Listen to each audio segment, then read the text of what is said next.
Hello, I am Elan Kelman from University College London in the UK and the University of Agder in Norway.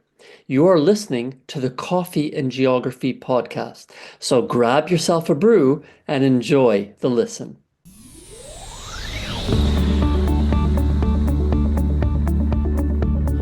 Hello, everybody. Welcome back to Coffee and Geography. It's 2026. And I know what a year it's been already. It's like that meme, that Tintin meme with the captain. It's only whatever. Well, we're recording this on the 13th of January. You're listening to this in February. And I'm absolutely delighted to listen to the very first guest of season 6 coming at you all the way from Ontario, Canada. Gadfly Stratton. Hello. Hi, thanks for having me. Yeah, and thank you for being what is effectively the guinea pig of season 6. Because and thank you also putting up for my first episode of the season rustiness. I don't practice, I don't limber up, I don't do any vocal exercises. I'm just like, yeah, the last recording was done in July. So bear with that. Right, to introduce Gadfly, everybody. So they are an environmental researcher who explores the interconnections between science, society, and policy, particularly regarding aquatic invasive species. So I'll definitely be chatting about that. He is also an advocate for equity, diversity, and inclusion accessibility. Much of their recent work has been trying to combine the two by writing and speaking about how EDIA. Just can I pause there? Because in England we just say EDI. So what does the A stand for? EDIA. A is accessibility. So often when we think about EDI, there's an assumption that it should include accessibility, but often it can get left out. So often you'll see it put on there just to make sure it's still front of mind for folks that accessibility is really important too. Excellent, brilliant. And I think that maybe we should be doing that more here in the UK then.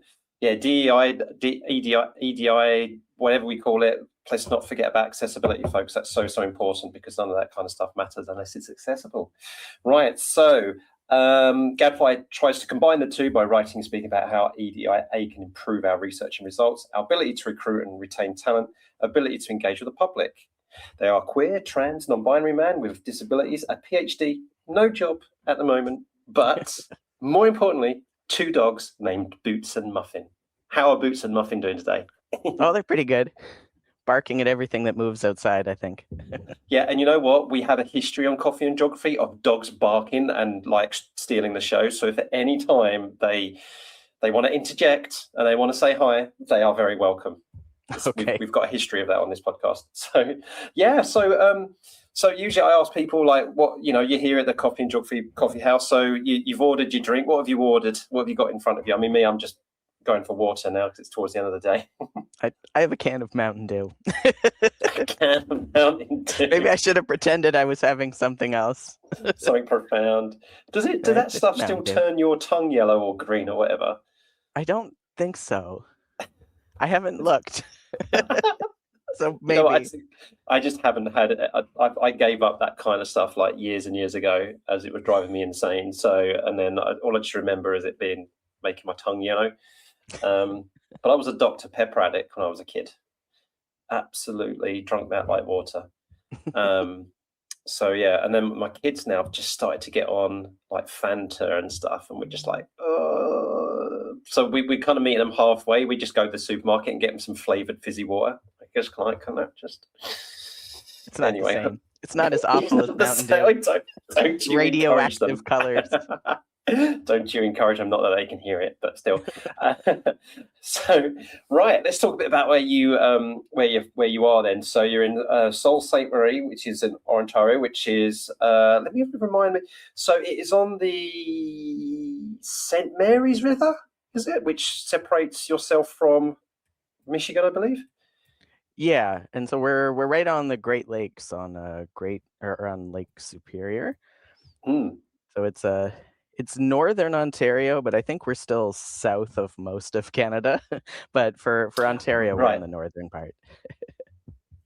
Yeah, and I'll tell you what, before we kind of go in to talk about kind of like your sense of place, I'm wondering, that must be like really, really interesting in terms of kind of like the climate and the weather that you get, because I've got, my some of my family, my wife's from Minnesota. We've got people in Wisconsin. I've got friends in Michigan. who get the experience of all the weather and the climate that comes off of those Great Lakes. Well, what is it like where you are? Because I'm just looking at a map now. So yes, you've got, you're kind of like in the intersection of well, you're pretty much there in the middle of the Great Lakes, aren't you? You're surrounded by them almost all sides. Yeah, for someone who likes Great Lakes research, it's a great spot. The weather is there's a lot more snow than where I was just a month ago. Just a month ago, I was in Halifax, Nova Scotia, and there it had been so mild. We were getting almost no snow ever. It was a mud Christmas. And then I came here and we were just dumped on with so much snow. So it's a bit of a shift. Yeah. So, folks, what I would strongly recommend you do, I can't remember when I spoke to her now, but there's a broadcast meteorologist, Katie Nicolau in Michigan, and she talks about the kind of like the effects that come off the lakes and the snow and everything. That's really awesome, and I imagine you must get that kind of stuff quite a fair bit as well. But you're at Halifax, so have you moved? Have you only recently moved to Sault Ste. I've sort of lived all over the place. I used to live here a while back when I did one of my undergrads. But yeah, I was out in Halifax for about 4 years while my wife did her master's out there.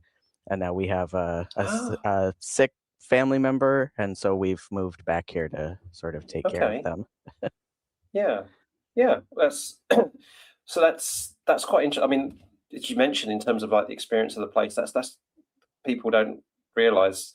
Well, in fact, they've probably got an over-exaggerated sense of how big Canada is, because usually, the Mercator map kind of inflates those higher latitudes. But even so, even if you were to kind of like see Canada for the size it really is, it's still a huge country. Yeah, it was a 28-hour drive. Like, that's just the time on the road, not including like sleeps and rest. Yeah, 28 hours, and that's only like halfway across the country. Because I guess you've got to go kind of north before you can go west, can't you? Because you've got to get out of Nova Scotia. It would be a little faster if I was willing to go through the States, but as a trans person, I was not. No. Yeah, I totally get that. I'm not traveling to the States anytime soon either, and that's a big shame of the conversation for another time. Yeah, you're seeing family out there. So. Right. Okay. So the question I always like to ask then is in terms of the places that you've lived, you've been, you've experienced. So it could be even if you could have had a profound impact only visiting a place for a day or two. But what is it about these locations or any locations that has informed you as a person, as your identity? So basically, you've got your Gadfly soul, and you've got some Halifax in there, you've got some Sault Ste. Marie in there. Is there anything else? And they're kind of like, well, I think maybe this part of my character or this part of my identity has been informed by any of these places, or maybe somewhere else. I'd say the majority of my life I spent in Toronto, and I usually end up coming back there. That's like where I'm from. So probably there's a lot about me that someone who knows me, as soon as they hear I'm from Toronto, they'll be like, oh yeah, that makes sense. Definitely the queer side of my identity. I feel a lot more at home in Toronto than other places. It's probably one of the most queer friendly cities we have. So that's been a big part of me. I always miss being able to go back there.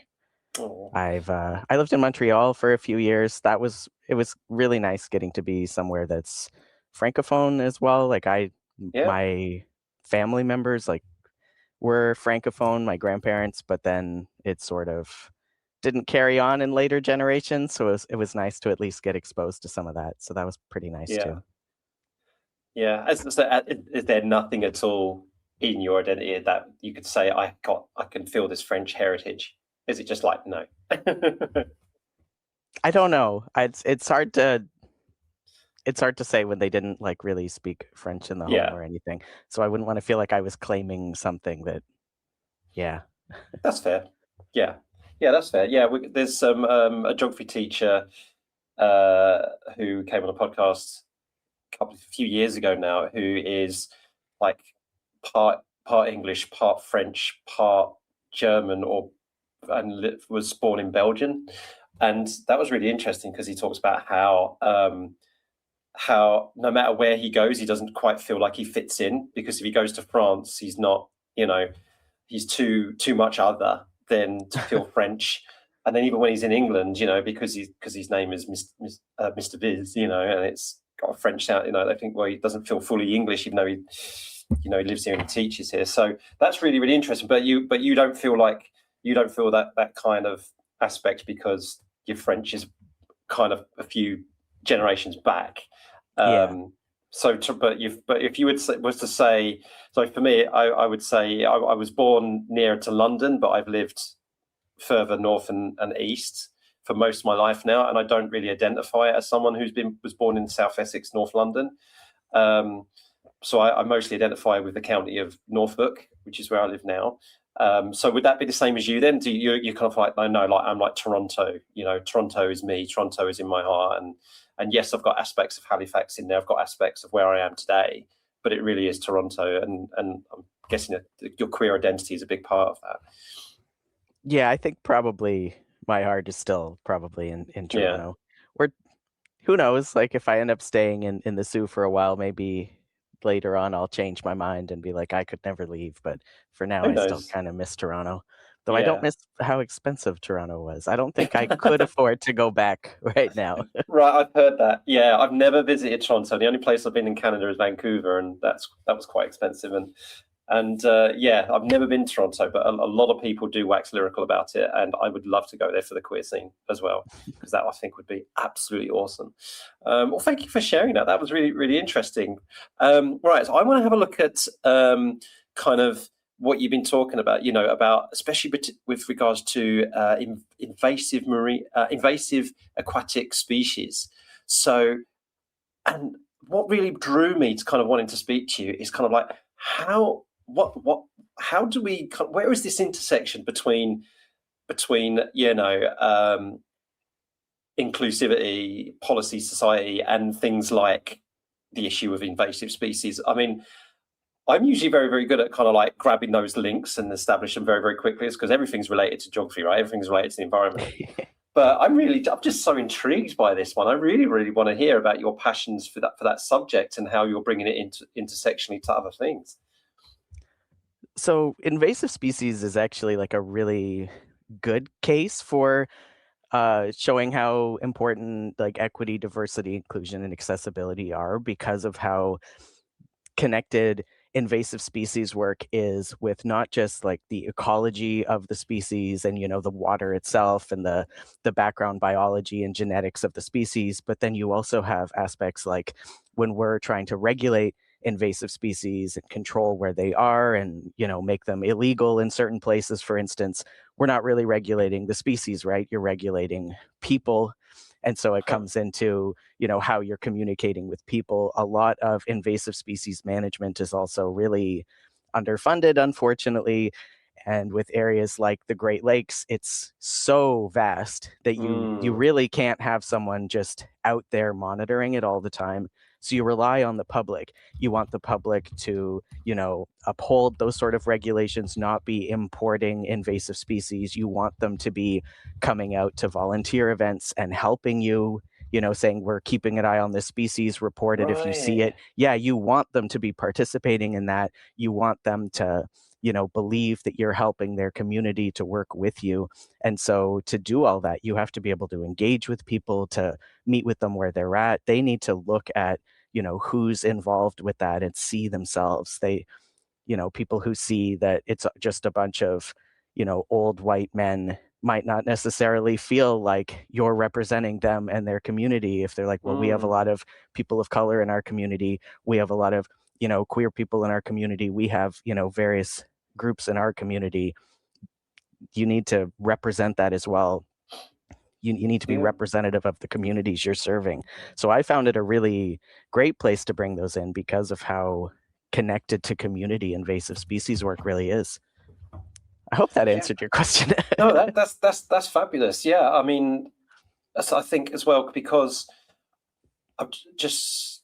you've opened my thoughts there to things like, well, yeah. So in terms of not just what you said as well about like the control of invasive species and making sure people understand, why it's important to anywhere like clean your boots before you go, or and you don't bring foreign objects with you or contaminated stuff with you. The most, I guess, people listening would go, the most obvious one would be visit tourism in Antarctica, for instance, you know, which is very exclusive, which is very elitism because it is so expensive to go there. So usually only white Western people who do those kind of trips.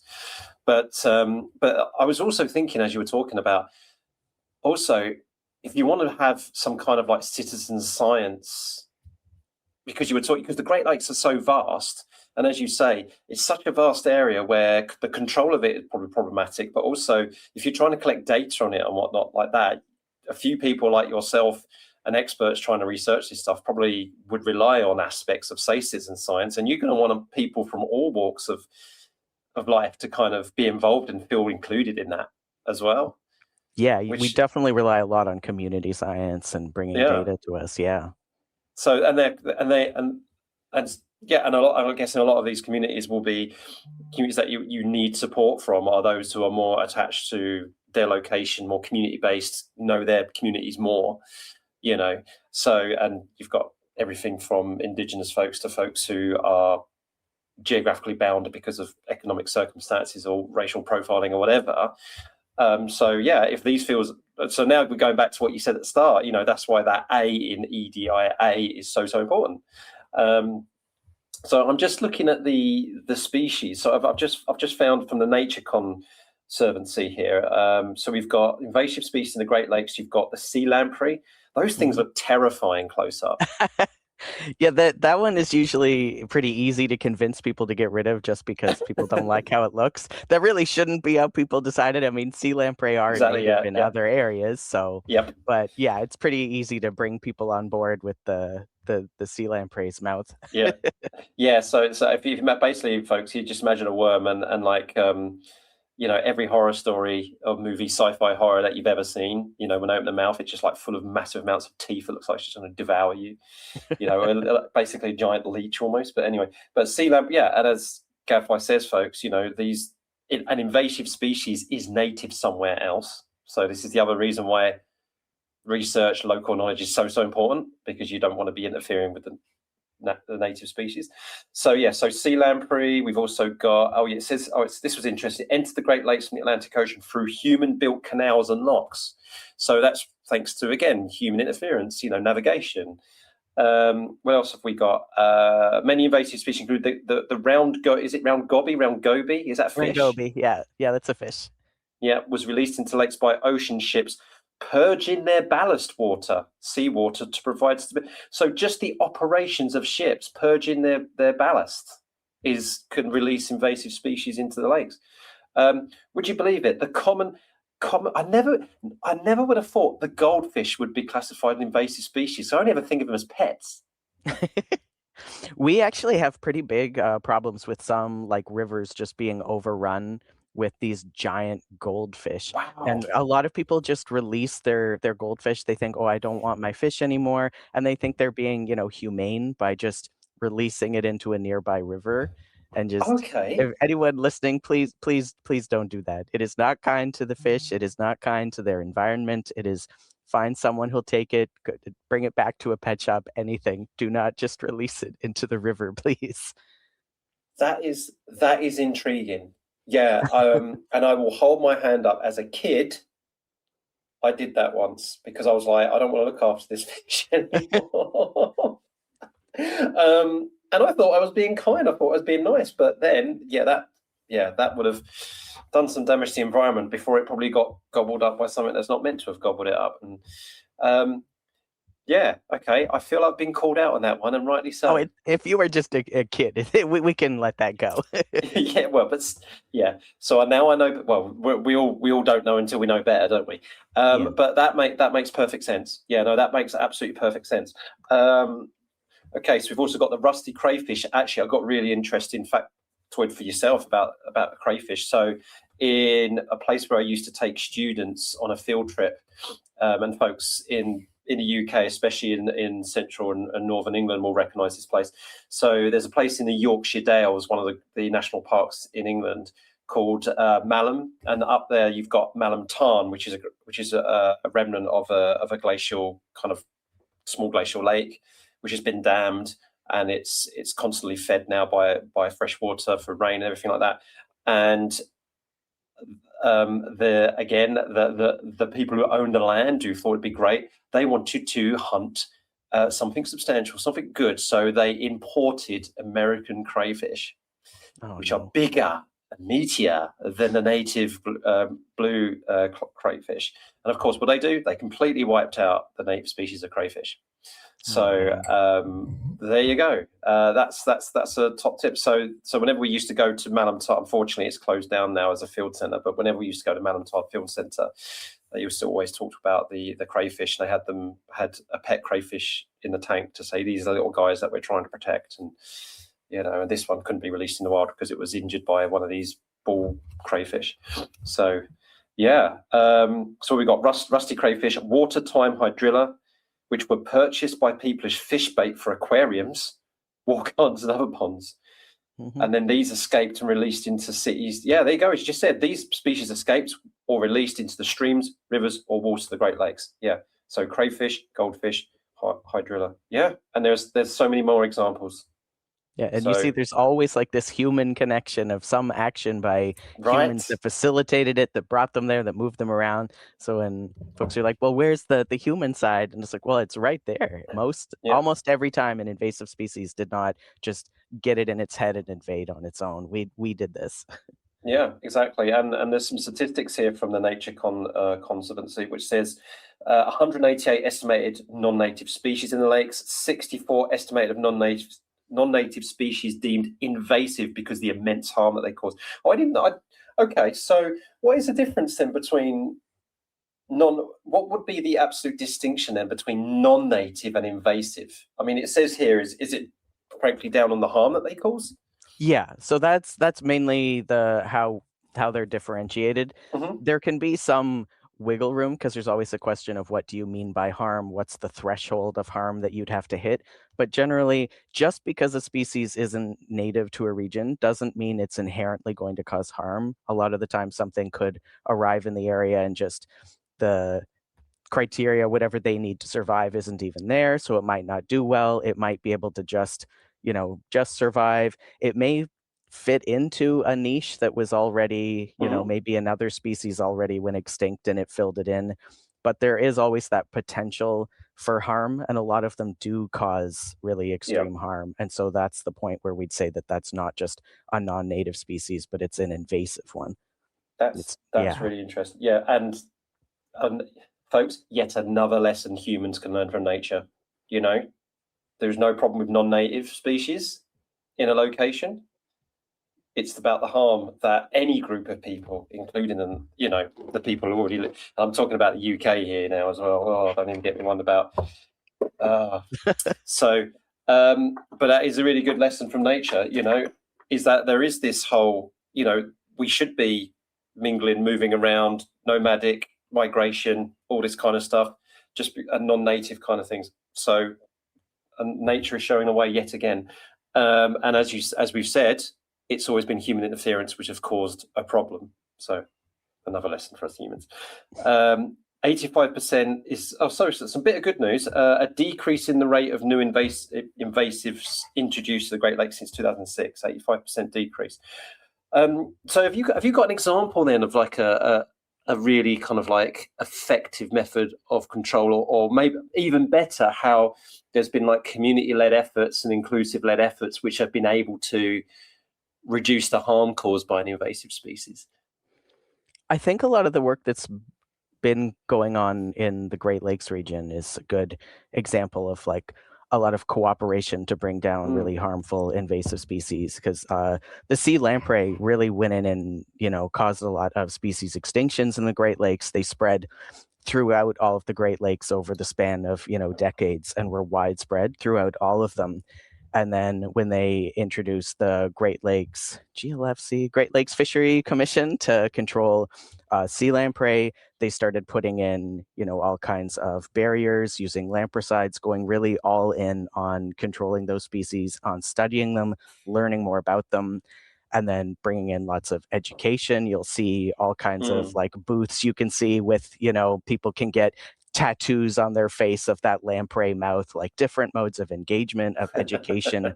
Through all of that, they've brought down the numbers of sea lamprey that we used to see decades ago. I think it was like 90 or 95%. Wow. And so it was like pretty successful. It's been touted as, one of the most successful invasive species management plans ever. And so I think that's really great. There's always, some pushback when you say successful, because some people, one of my chapters in my PhD was like looking at this and how some folks think that to be successful, you have to have gotten rid of all of them. So I just want to specify there's still a problem. It's still an ongoing thing. We spend about 20 million a year, I think, managing them. Yeah, like just 26 that one million per species year, out of those hundreds you mentioned, but still pretty, so that there are possible success stories when you really reach out and collaborate and communicate with people. And yeah. And there you go, yet another example of why it's better for humanity for us all to work together and include everybody. So this people who've listened to podcasts so much, if I still have any long-term listeners, I am very pleased. But they know that I continuously harp on about the best way to to solve issues and progress and move forward and make the world a better place for any group of people is that collaboration and that ability to bring people in and make sure that everyone is included, because that that is one example of hundreds of thousands of why that is successful and why that method works really, really well.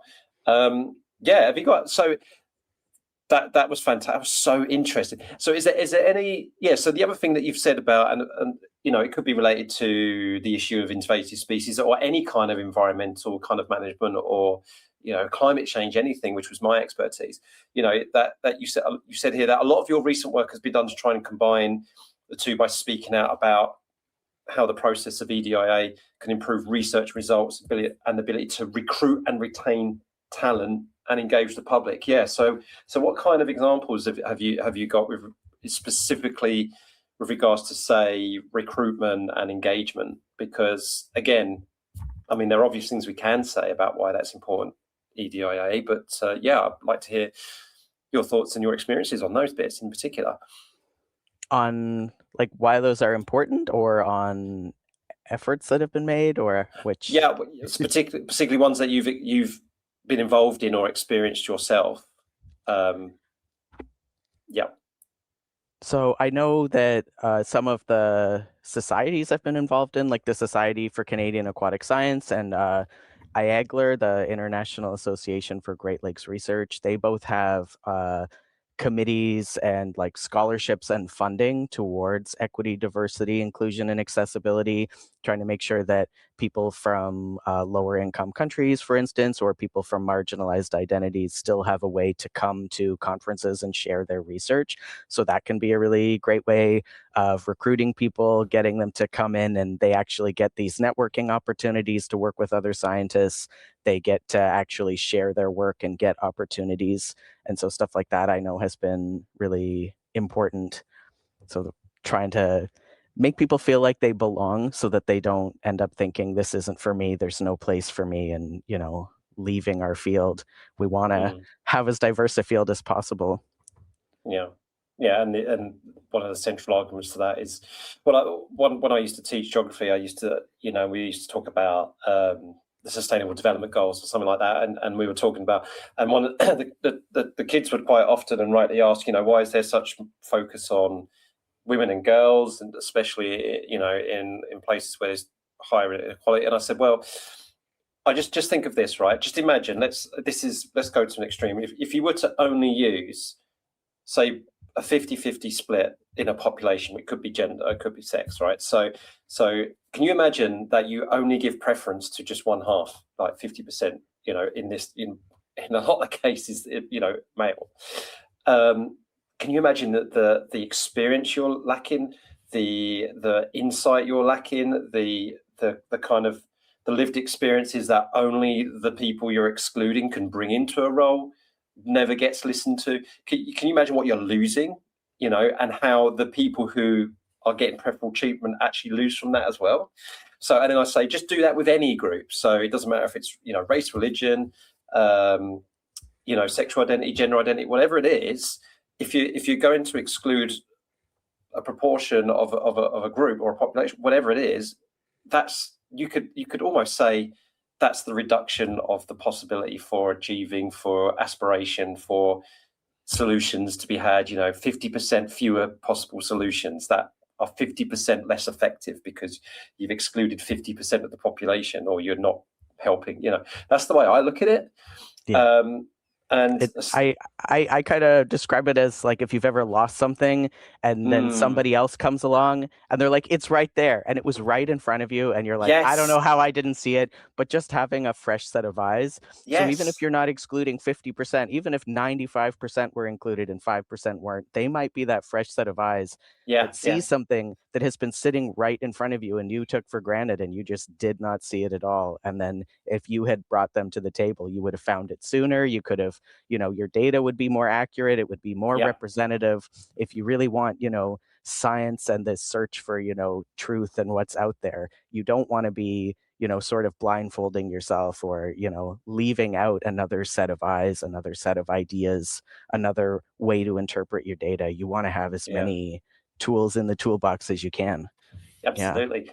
And also for me, it makes one thing I really subscribe to with regards to things like EDIA and things like that is just it makes everything so much more vibrant and exciting. And yes, it can make things more complex and nuanced, but that's not a bad thing. That's a good thing. No, that's a good thing. It's a good thing. And it keeps me learning. It keeps me growing. And because I don't want to stay stagnant.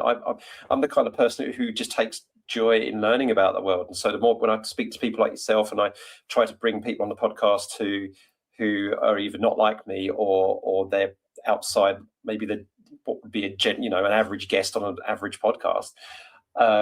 This is what fills me with joy. And so many times, especially on this podcast, I've had the chats, or when I've spoken to young people or whatever, I'm just like, you know what? I didn't think of it that way. Or, I've had this thinking. I've been thinking about this backwards, or I didn't realize there was this aspect to it. And then I don't find that as a defeat. I find that invigorating. I find that joyful.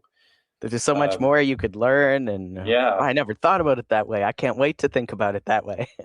Exactly. Yeah, and it could be anything. It could be a completely new worldview. It could be a way of doing something, a methodology, the way something is spelt, referred to.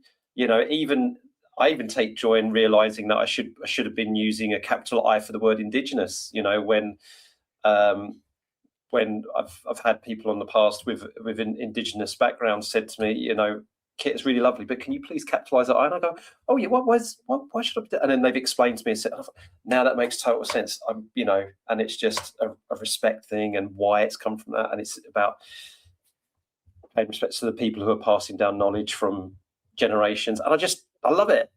Anyway. So with all this in mind, then I want to move on to a bit of for the first time in season 6, folks, Kit is stalling as they try and get their bit up. We're gonna, for the first time, 2026, spill the beans. Here comes the thing. I try to incorporate them, so I have to keep putting them in post edit. And I'm also going to be I'm going to play this bit now. Barking up the wrong tree, right? There we go, folks. I would like to say that I would like to say that was one of your dogs, but that was a sound clip. So first of all, let's I'm going to do a perfect segue here. Let's talk about your two lovely mutts then. Okay. Let's give them some kudos. We have one is a pot cake. He's 8 years old now, I think. Yeah, if you just Google pot cake, that like mostly black one with the little white markings that looks like it's wearing a tux, that is exactly what Boots looks like, with some white on his face now because he's getting old. He does a very like woo woo woo kind of bark. And then our other dog is Muffin, who is only about, I think, like 15 or 20 pounds. She's I guess she's one of those like mini beagles. We Yeah, found that out when she just kind of became an adult and still stayed small. But her bark is like 10 times the size of Boots. If you've ever heard a beagle, it's but fully yeah, they are. that baying. Yes. So if somebody, walks outside, it's all you can hear is Muffin. Just, you didn't introduce yourself to the queen, so now you're going to hear about it. Didn't you? Yeah. Well, one of my wife's cousins has a pot cake, and they're just so gorgeous. But yeah, beagles. I don't think I've ever. No, but I've seen beagles in the wild. Being known by people being walked by the yes, and they do have a massive bark. So the two dogs that I grew up with were both German shepherds. So yeah, that was interesting. But they were the first one in particular was Ben. He was a police dog. So he was my dad's partner, but he was also our family pet as well. So it was amazing how he could switch coat. He is amazing to say how a dog could, but how a dog can code switch. Yeah. So that was pretty impressive. Yeah, and but he was so lovely at home and protective of the family. And this was back in the 80s where you could leave your pram outside with the baby in while you go into the shops to get, or in my mum and dad's case, a packet of cigarettes or something, and then talk to the shopkeeper for an hour while we're outside. And then Ben would sit and guard the pram and make sure that not on a lead or anything, because he was that disciplined and that protective. But then, when my dad had his uniform on, you wouldn't want to mess with Ben then because he was on duty then. So, but a lovely dogs they are. But these are so cute. Like, and I know you've posted. Was it a picture of Muffin on social media on Blue Sky? I think you did. Probably, yeah. I've posted pictures of them occasionally when they're. Yeah, you should continue to do that. Yeah, absolutely. Oh, they're so gorgeous. And the reason why I played the barking up the wrong tree soundbite as well, see what I did there with the segue? Barking up the wrong tree is because we're going to play a little game based on one of your disclosures, and that is you're a bit of a gamer. I'm a bit of a gamer as well, so we might be compare notes on that. And you said here that you do. People tend to hear a lot about my research and assume I must go fishing all the time or boating or something like that. But your main hobby is actually video gaming, mainly role-playing games, RPGs and shooters. And your favorite right now is Warhammer 40,000 Rogue Trader, which you've clocked 1,200 hours of that so far. That's crazy. So yeah, my eldest has started getting into the actual models, the Warhammer models. He's interested in the Age of Sigmar at the moment. I've been helping him build those models. RPGs, I've been playing Elite Dangerous for a bit. Got a little bit bored of that, but my game, yeah, and I sometimes play Minecraft with the kids. So, but I've never done anything like Warhammer.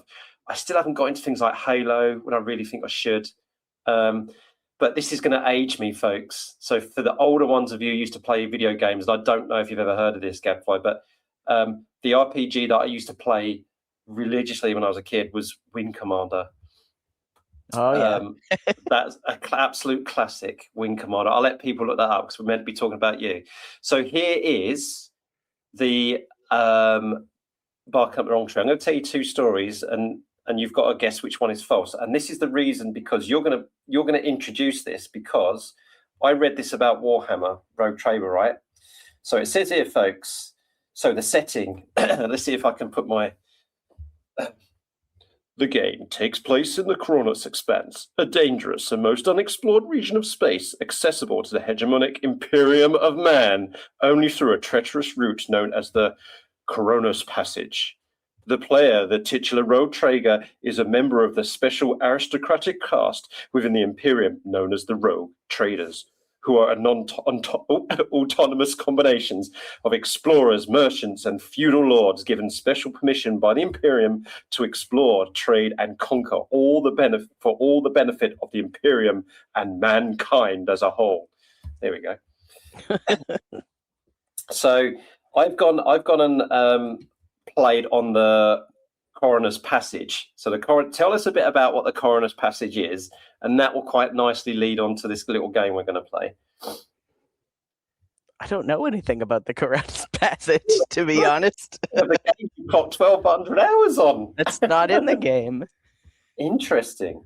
So maybe I know that some RPGs they have a setup and then the game's not actually. So the game takes place in the Coronis Expanse, but the pathway that you took to get there, the path is like destroyed now. You can try going back as like kind of like a joke mission, but you can't actually go back.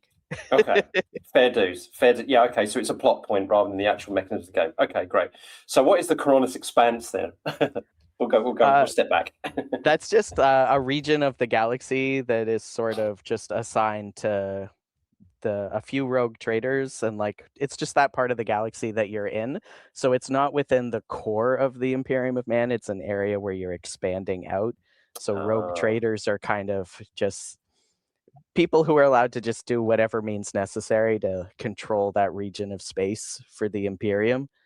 And so there's 3 rogue traders, including yourself, operating in that region. Sounds very colonial. Yes, it is. It was. I don't know if you're familiar much with Warhammer. It's originally was like an anti-fascist sort of satire look at. I did not know that. Thatcher, England, I think, and like the Nazis, and it was like a combination of like it's a satirical look at like right-wing politics and sort of incorporating some of the like would there ever be a situation where fascism would be acceptable? And it's like, what if there's like demons? What if there's, if literally anyone could turn into a demon overnight? And the answer is still no. you play it and the Imperium Man is still the bad guys, even when you're up against, eldritch horrors. It's kind of interesting. So basically Warhammer 40,000 then, or 40k, is literally Starship Troopers. Kinda. Yeah, there's definitely some of that, especially with the Imperial Guardsmen. Yeah. Yeah. Okay. Excellent. Oh, I didn't. That is interesting. So it is born out of anti-fascism. That makes sense now. Actually, so I love that. Unfortunately, there are some parts of the fan base that seem to have just taken it the opposite way, sort of. Gotcha. Like, yeah. Yeah. Oh, cool. Yeah. Well, it's 25, 26, everybody. Yeah. How pertinent. Yeah. So I can imagine. Yeah. It's like I'm a big Trekkie, and I'm wondering whether and there's a lot of people on far right who are trying to claim that. New they Star just see Trek it as woke. military, and so they latched onto that and missed all the. Yeah, I exactly. And that's why I am not a massive fan of parts of season 3 of Strange New Worlds, but less said about that, the better. Right. So here we go then, folks. So what I'm going to do, I'm going to read two stories. One of them's true, one of them's fake, and you've got to guess which one. And I tried to be clever because of this plot thing now which we've established, the Coronis Passage, which is all about like a treacherous way to get to the Coronis Expanse, which you've now told us has been destroyed and you can't access it anymore. I've got 2 real places on Earth which are treacherous passages and stories about them, and you've got to guess which one is which, right? So folks, you need to you can play along, you listeners. So the first one is this one. So the first one is the Bay of Biscay. So navigating the Bay of Biscay can be a daunting task. It is located on the western coast of Europe between Spain and France, notorious for its strong winds, large swells and sudden storms that have caused countless shipwrecks throughout history. Winters are especially treacherous when powerful gusts blow up huge waves capable of flipping over much smaller vessels. And it is one of the most treacherous journeys on Earth. Even experienced sailors have difficulty navigating this part of the ocean because of unpredictable weather patterns, gale force winds that are common and come out of nowhere. Plus, there are lots of rocky outcrops that present more danger for ships sailing through, in addition to solid currents and causing navigational issues. These factors all combine, even for veteran mariners who need to know precisely how to handle such hazardous waters. And thousands still to take on its raft yearly to transport goods between Europe's major ports or sail continent to continent regardless. So that is that one. And I have lost my story of the second one. Oh, no. So, right, have a comment on that one. So I like to try and throw a few curveballs in there, but is this one true, or have I made it too realistic to be true? That the Bay of Biscay, just off the coast of Spain and Portugal, is actually one of the most treacherous passages of ocean out there? No. You're not quite sure. You just think I've made that up. I mean, it's not like the places like the Drake Passage, which is one of the things. I don't know, let me hear the other one. Yes, which is what I'm trying to find again. I've just lost it. Okay, found it. I found it. Okay, so it is, and the reason why I mentioned Drake Passage is because my second story is about the Drake Passage. So while the Drake Passage is generally rough, there are things called the Drake Shake or the calm Drake Lake, and there is a story that involves the ghost ship Jenny. Now, Jenny was an English schooner, the Jenny, should I say, an English schooner which got trapped in the Antarctic ice in 1823 and reappeared 17 years later with its crew perfectly preserved in the extreme cold. So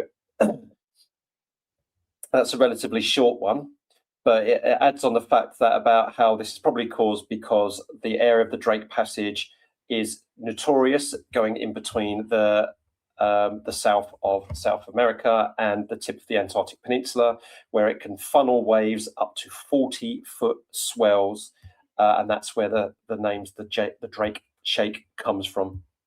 So where you go in there and you just literally up and down, bones are being shaken. So is it? Did I make up about the Bay of Biscay? Where you've got jagged rocks and outcrops and big swells, and even veteran sailors have trouble around that, and it's only just off the coast of Europe? Or is it the Drake Passage? And one of the stories of a ship lost in the Drake Passage is the Jenny, which was a schooner, an English schooner, which became famous, and its story developed into being a ghost ship. What do you reckon? I'm still going to say that the first one was made up. The first one was made up. That's really interesting. So, folks, have you beaten me on the very, very first? So, have I got the right one now? I don't know. I'm sorry, I'm not a geographer. No, you're wrong. You're wrong, unfortunately. I thought I screwed that up because I lost my script. I screwed it up. I thought, oh no, now I'm gonna have to remember the fake one off by heart now. And I thought I fluffed it. So the Bay of Biscay, believe it or not, and actually the reason why I chose that one is because I was surprised. I mean, I understand that when you've got the winds coming off the Atlantic and the trade winds and the prevailing winds coming from east to, from the west to the east and the southwest to the northeast, I can definitely imagine. But I thought that like off the coast of Portugal and places I thought it was relatively calm. Yeah. But the reason that's surprising. That's cool. The reason why it is, folks, is because you've got very, very, I don't know why I didn't think of this. You've got a very, very sharp continental shelf. So it suddenly gets very shallow as you start to approach Europe, which I knew that. So then I didn't translate into that now. That can generate huge waves and swirling waves. And then you've got bits, bits of rock and everything that off the coast of Europe, which can cause extra hazards. So whereas the Drake Passage is one of the most treacherous passages in the entire world, but the actual ghost ship Jenny is fake because there's a lot of discrepancies. So they think that there was a ship that was lost. There's been many ships that have been lost. Some of them have got forced into Antarctica, shipwreck, broke, and all this kind of stuff. But what they think is that this Jenny story is a made-up combination of all these ships lost stories. So it's kind of like a fantasy based on the fact that ships have been lost in the area. So that's cool, though. It is very, very cool. Yeah. So the English schooner, the Jenny, supposedly got trapped and reappeared with its crew perfectly preserved. But it was a Drake fake scenario, which basically they said like they found a diary, and the diary said that all these people die of starvation, and the person writing the diary said, I'm the last one left, so why would they be frozen in ice in exactly the same position or something like that? They've been killed over dead, whatever. Probably the person might have gone to a bit of cannibalism to survive a bit longer. It was just nothing added up. But yeah, so that is a fake. So Jenny, the ghost schooner, is what that was the fake one. Well, there you go, a little bit of fun for you. That was cool. Thanks. Yeah. Right. We're finishing off our chat now.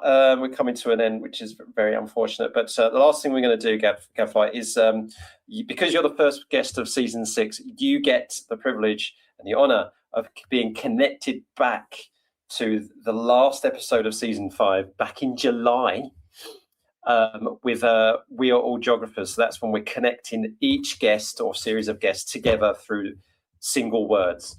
So the last episode was actually filmed on location at the Denver complex, folks. And I'm not going to spoil it for you. You really need to listen to that episode because it's all about how this complex of locks and flood barriers all basically prevent huge areas of the east of England from flooding, and also diverts water down from the north down to the south towards Essex, stuff like that, to actually literally give millions of people drinking water. And so I interviewed the people from the Environment Agency and Anglia Water who manage that area and talk about why it's important and climate change in the area and stuff like that. It's not an episode to miss, and it's also on YouTube because there's a lot of footage of when I got there. And so Gadfly, what the best thing is that there were 3 of them. So there was Amy, there was Louise, and there was Kate. And so it's very rare I get to ask 3 people at once to give a single word to the next guest, right? So what I said to them, right, what would be the first word for season 6 then for the guest to have a go at to talk about for 30 seconds? And they've given you the word adaptation, which actually is not a bad one, I think, for someone like yourself. So what you're going to do is that you are going to speak for 30 seconds on the word adaptation. And I used to say it has to be linked to the environment and geography, but I've gone a bit looser now. So it could be anything you like on the word adaptation for 30 seconds. So tell me when you're ready and I'll start the clock. Yeah, I guess I'm ready. I'll link adaptation to invasive species. One of the reasons why they can be such a challenge in invaded areas is because species that coexist together will develop adaptations to one another. So they'll have adaptations that allow them to evade predators, evade pathogens, to inhabit their environment safely. But invasive species sort of can skip that species in that area don't have any adaptations to avoid them, to know how to eat them, to run from them. And so adaptation. There we go. That has to be kind of like the most, like, that word was picked for you, that kind of thing. Really? I'm just, because when it was like, okay, right, because I've had people just like for things just go, Great, excellent. I think probably the hardest part of this actually is going to be you coming up for a word for the next guest. Oh yeah. Is there any sort of any word at all? Oh. Yeah, it could be related to the discussion we've had, or it could just be a word that intrigues you. I've had everything from trampoline, toenail to anti-disestablishmentarianism. So, okay, I'm going to pick something that's I've researched that interests me, that I'd kind of like to see how your next guest would tie it into whatever they look at in it. Denialism. Because I've researched invasive species denialism.